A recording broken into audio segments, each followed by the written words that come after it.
So what do you do when you find out that your teenage daughter is pregnant? My guest in studio for us to discuss this issue about what sort of care should be given to such girls is Deputy Director of the Ghana Health Service, Regional Director of the Ghana Health Service, Greater Accra Region, Madam Linda Banotu. Good morning to you. Thank you so much for your time. Good morning. Yeah. You're welcome. So I just want to ask you, knowing that your teenage daughter, first of all, is pregnant, is something that one cannot imagine. How do you get over it before you even think about what sort of support to give her? Thank you very much, and good morning to all the listeners. As you rightly said, to get up one morning to be told or to find out that your teenage wonderful girl is pregnant is something that can be devastating, to say the least. It is something that you would need time to take in, because you would start asking yourself questions. What did I do wrong? And that is what you have to think about, that what went wrong.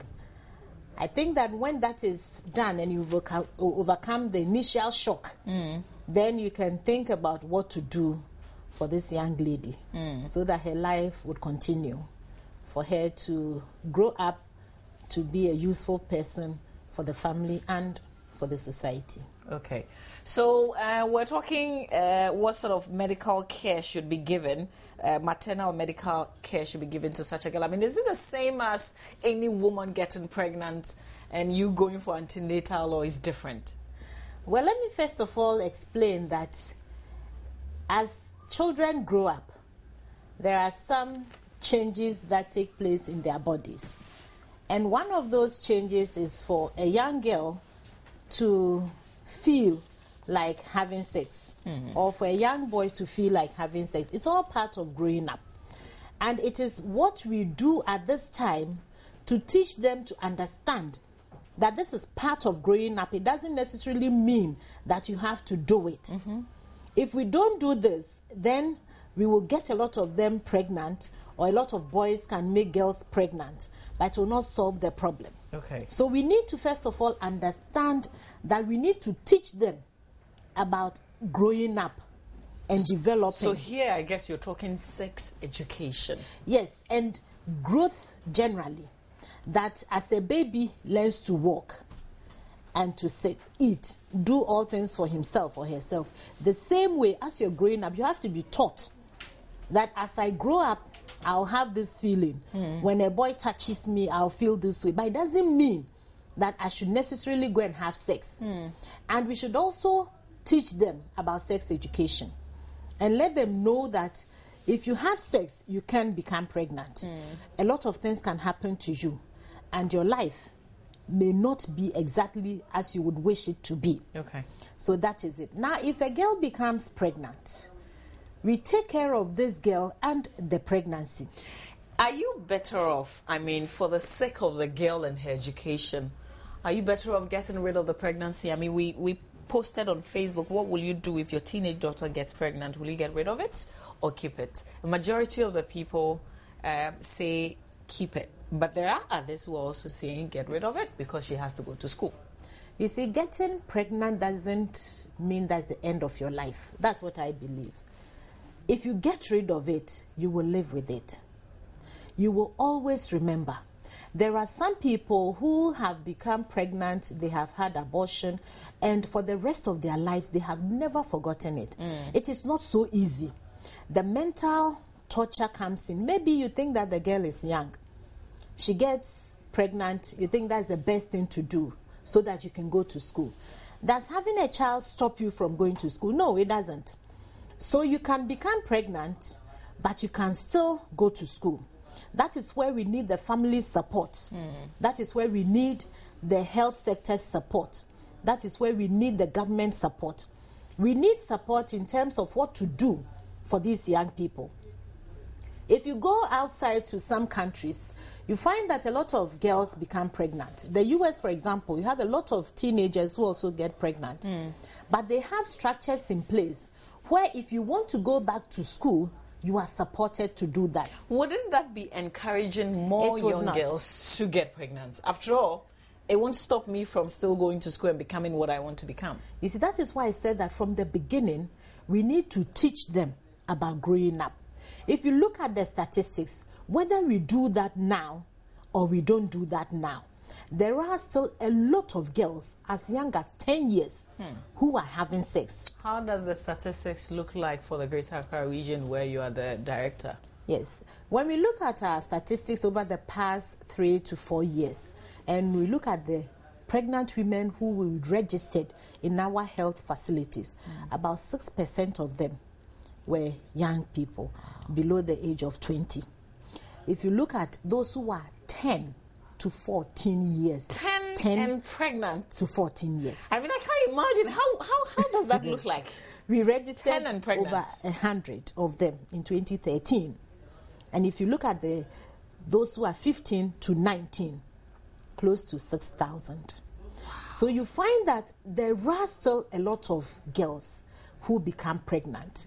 For the country, in 2013, we had over 13% of those that we registered being below 20 years. So you realize that there are these girls who are becoming pregnant. So is it below 20 and not married? Most of them are not married. Most of them are not married. And if you go back into statistics with the Ghana Demographic and Health Survey and all that, you find that between 10 to 14, they have already started having sex. Do we know why? There are several issues. Several issues. One of them, as I said from the beginning, is the development. It is part of growing up. You know, when you are a young girl and somebody touches you, don't feel anything. Once you start having breasts, then you become shy. And when a man touches, because then you see that you can feel something. There's some kind of difference. Yes, and that is what we need to teach them about. You know, for them to have that strong will, that yes, I'm growing up, yes, I feel this, but for my own life's sake, and for the sake of my family and what I want to be in the future, and for the country's sake, I can still go on. You know, and it's the same for the boys. We cannot separate it. We cannot talk about the girls alone and leave the boys. Yeah, but you know, in the end, is the girls carry it. They have to live with it more. I mean, the parents can say, okay, yeah, we'll just take care of the baby. That is why I believe that the girls need to know. If I become pregnant now and I want to be a teacher, a lawyer, whatever, a nurse, anything I want to be in the future, I may not be able to get to that stage. And there are several reasons that contribute to this. One of them is the fact that life is now becoming very, very challenging for people in terms of having time to sit with their children, to talk to them and to discuss issues and explain things to them. Secondly, we have the economic reasons. People move away looking for money. And when they get up in the morning, probably they pray, probably they don't. But your child is going to school, the child hasn't heard anything from you and hasn't felt love from you. So you find that this child goes out into the community or goes to school and has friends. These friends, some of them may say the right things, others may say the wrong things. But that is what she has. That is what he has, the friends around. So they will discuss issues and you find that they will take what their friends are saying. If a boy tells a young girl that, I love you, all this, can this girl go home and talk to the mother or father about it? If the girl is able to do that, then the parent can talk to her. It is good, you can have a friend, but don't go to this extent. If you have sex, you can become pregnant. Now you want to be this. How many people ask their children what they would like to be in the future and support them to do that? So the economic reasons also contribute. And then there's the health sector as well. Our services are such that we are overwhelmed to a large extent by people who are ill or who are sick. So they come to the hospital more. Though we have been trained in counseling, we have what we call adolescent-friendly services and all that, you find that the people are looking after people who have come to the hospital because they are ill. So there's very little time to spend for anybody who needs help to come and sit with us and talk to us. But those services are available. And for some of our facilities, we actually have areas well set out for adolescent health. I mean, when you walk in, would they, just like you said, there's no time. They're looking for sick people. So when you look healthy There and are everything, many. The sick people have when already you look come. healthy, it's like yours is not an emergency. But you can still go. You see, the hospitals have public health units where we deal with people, in quotes, who are not sick, because it's more of prevention. So the public health unit is the best place to go in a hospital if you need to talk to somebody. If you go there, they can direct you as to where to go. Where can we find these? The public health unit? Exactly, because I know that in some of the polyclinic, La Polyclinic, for instance, has a section for women in general. I mean, if you want anything with regards to family planning, there's a session where you can go to and they can take care of you and talk to you. But do we have these counseling sessions in the hospitals as well? We do. We do have them in the hospitals. And then we have what we call the CHIPS compounds, or the smaller facilities. Almost every facility has a unit that deals with public health. So if you go to the hospital and you go to that unit, then the people there are not taking care of sick people, so to speak. They will take care of children or pregnant with people who have come for family planning and other services. And you can go there and ask for, if you don't have anybody at all to ask for the head of that place. Are the nurses nice enough to accommodate us? Because sometimes that is the put-off. That's right. That's right. And we are doing a lot about it. We are actually taking them through customer care. You see, I'm not holding brief for anybody, and we tell them that the people who come to us need our services. If I, as a doctor, I always give this example, want to listen to my back with my stethoscope, it will be very difficult for me. So I will need another person to do it for me. In the same way, the person coming to you needs what you have. And that person is the reason why you have that knowledge. Do we know why they tend to behave that way? I mean, is it because they are not motivated enough, so they tend to pour their frustrations on us? You see, I think that, personally, I think that for some of them, they probably did not know that this is how the job is like. They are so overwhelmed, and sometimes that can be a challenge. For others, they may have also encountered their own personal issues, which spoiled their day, so to speak. So when they get to that's no excuse whatsoever, because when you are coming to work, you should come in that frame of mind that I'm going to see people who need my services, you know. So we are working on it, and that is why. How long will it take for you to finish? Oh yeah, there's been some change. Honestly, there's been some change for the facilities. Some of them have places that see just these young people who unfortunately have become pregnant, because it was realized that they found it very difficult to mix with the older women. Yeah, because they'll look at you somewhere and then they will talk. I mean, they don't even care know that one of there. them or your mother's friend or something. Yeah. So they try to get them separate. So you see them differently. Okay. And that also encourages them to come. Because let's remember that although they have become pregnant at that age, there's still another baby or another life inside. Sure. So it is our responsibility to take care of them. We are not looking at why you became pregnant. What we do is that we take care of you, we take care of this baby, do everything possible to ensure that you have a safe delivery. Then you can be counseled. Okay. Let me just say that you can join us if you have any questions or you want to share your experience. Go ahead. Do so via the telephone lines 0302-211-69102. 0302-211-69102. Dr. Linda Vanotu, do we know if it's young boys impregnating young girls, or these are older women, older men impregnating young girls? Both. For some of them, they are their own peers in school. For others, they are older people. For some of them, these older people are those who have been supporting them one way or the other by giving them some money or buying one or two things for them. And that is why it's important that parents talk to their children. Okay. If as a parent you do not have, let your child understand. Give the child what you have and let that person understand that, look, for now, this is what we can afford. Okay. On that note, let me just take Simon. You're calling from Jazz Second. Good morning to you. Hello? Good morning. Yes, good morning. Please share with us what you've got to say. Actually, I'm a community of nurse. And then I want to support my director in what she's saying. That to give assurance to the people hearing that, as she said, the chips compound is available in almost every community. And then we have some department or some nurses that take care of young ladies. We have the adolescent corner that we have meetings with them every Sunday and then we talk to them. But we need support from the parents also.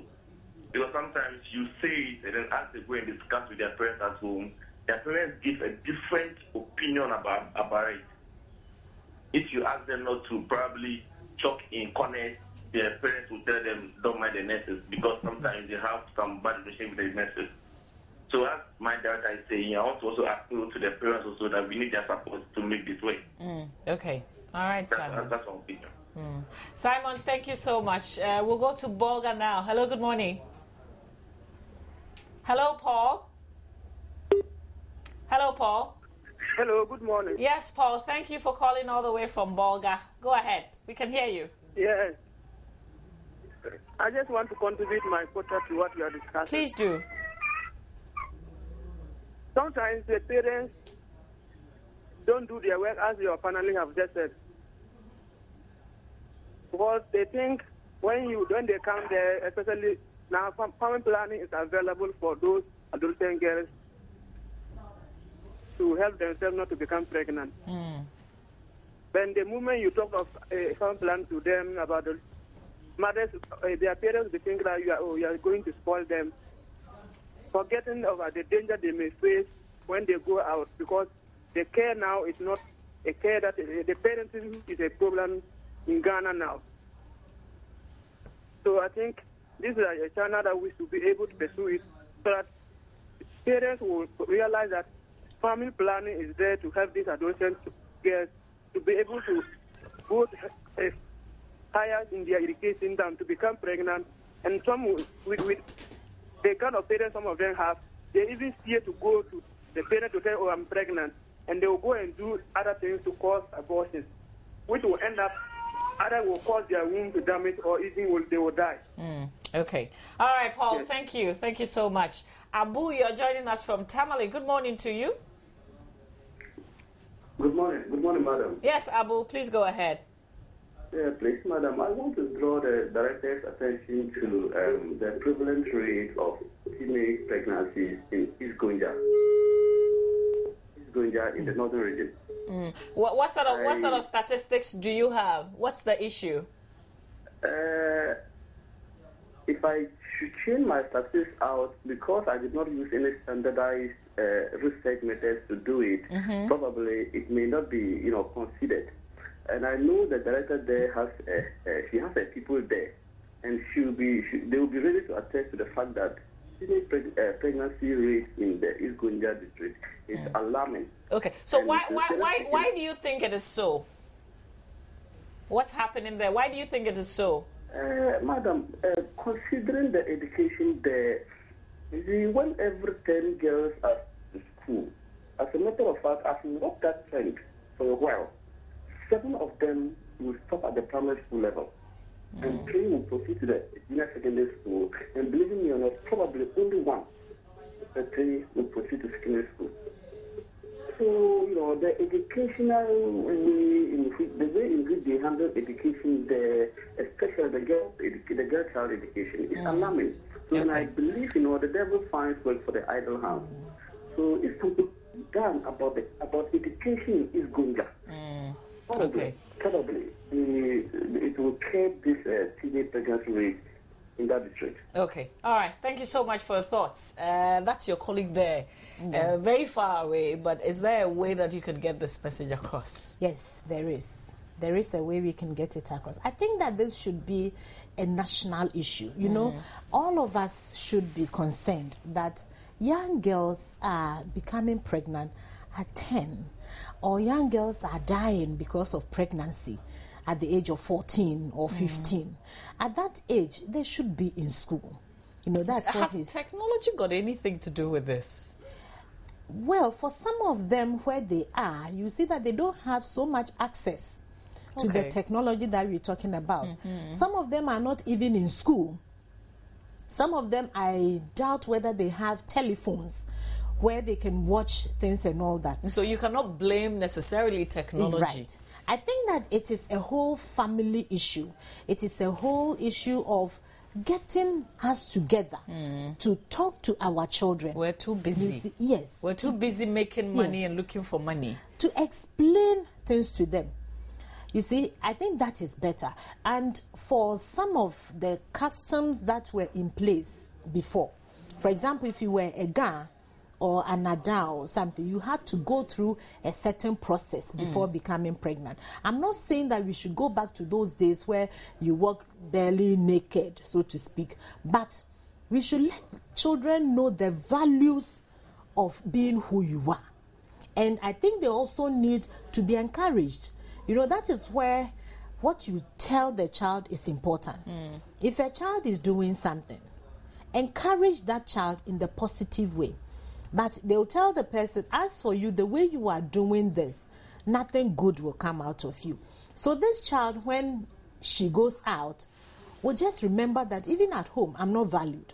So let me just go and do whatever I want to do. And, you know, children also compare. So they see their friends, children friends, wearing one or two things. They also want to have. But if you, as a father, as a mother, you've been able to let your child understand the situation that we are in now, it will be helpful. If you look at how we were brought up, you went to help your mother to sell. You go to school, you come back home, they ask you whether you have any homework. Even if they can't help you to do it, at least they have you to do it. So they tell you to do it. Tomorrow when you go to school, you can show it to your teacher. If there's a mistake, your teacher will teach you. But by the time they get home, they are tired and they are sleeping. Even now, they have access. Some of them have access to all these things. I think we should encourage them. And we should also let them know the statistics, as we're talking about. Dr. Vanotu, we definitely have to continue this conversation. Time is not our best friend right now. We have to end it, but we'll have you here again. That's if you make time for us. I will. Okay, thank you. All right, so that will be it. We'll come back and give you the latest headlines. Stay with us.